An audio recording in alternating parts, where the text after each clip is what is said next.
Alors c'est un musée qui regroupe, je dirais, une partie pédagogique, une partie ludique et une partie historique et préservation du patrimoine. C'est-à-dire qu'on a lié l'intérêt du musée à toutes ces choses-là pour que tous nos visiteurs qui viendraient au musée Trinlande apprennent vraiment quelque chose.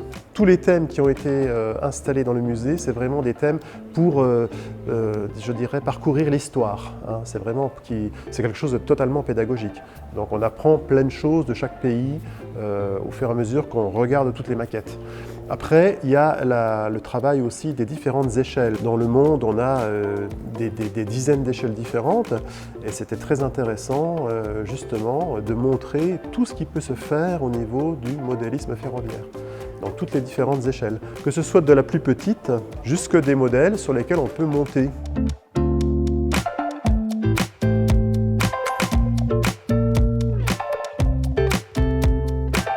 Eh bien, je suis passionné de chemin de fer depuis mon enfance, puisque j'ai grandi au sein d'un foyer de cheminots. J'ai été imprégné de cette histoire du chemin de fer, l'histoire du rail, qui aujourd'hui, pour moi, représente une grande part de l'histoire du voyage.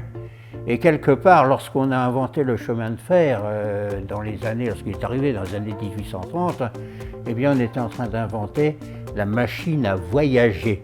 Alors, je n'ai pas été cheminot moi-même, j'ai fait plein d'autres choses, mais j'ai eu au moins l'opportunité de faire les visites du musée du chemin de fer à Mulhouse, mais aussi pendant 11 ans, j'ai été le chef de gare bénévole du train touristique du Rhin. Et là, j'accueillais aussi les visiteurs. Alors ma force finalement, en abordant l'histoire des chemins de fer et tout ça, c'était de raconter aussi les petites histoires du chemin de fer.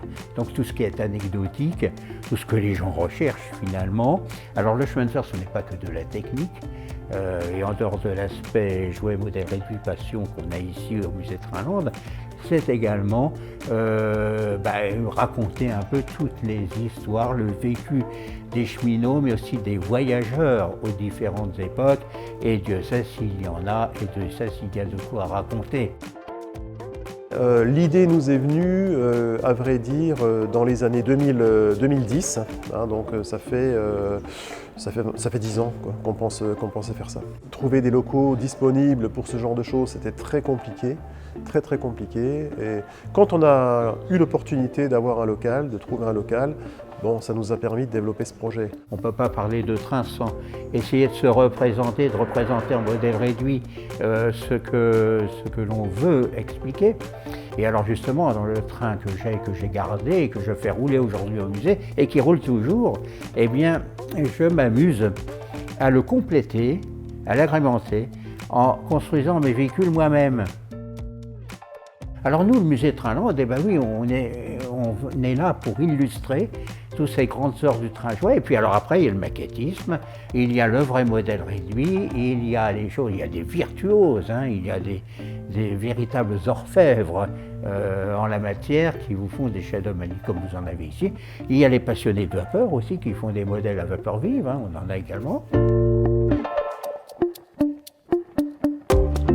On est 3 instigateurs au départ qui avons fait ce projet. On est tous nés ici, voilà, donc on a envie de rester et de développer surtout notre région, quoi. C'était surtout ça aussi, c'était un peu un but de développer le tourisme, disons, sur Saint-Dié. Il y a plein d'atouts ici, c'est une région qui est magnifique, c'est le croisement d'un petit peu toutes les vallées et on est vraiment magnifiquement exposé dans un cadre de verdure.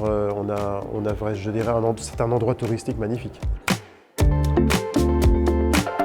Quand le public, il y a des publics un peu qui aiment s'attarder, qui n'en repartent pas tout de suite, et on voit qu'ils ont le temps, et bien là, j'en profite pour leur raconter quelques anecdotes, alors les plus savoureuses, bien sûr, l'histoire des chemins de fer. Alors, c'est très intéressant, ça montre tout l'intérêt du musée, sa raison d'être, et je crois que j'espère qu'on va encore continuer comme ça quelques années, parce que vraiment, le public est conquis.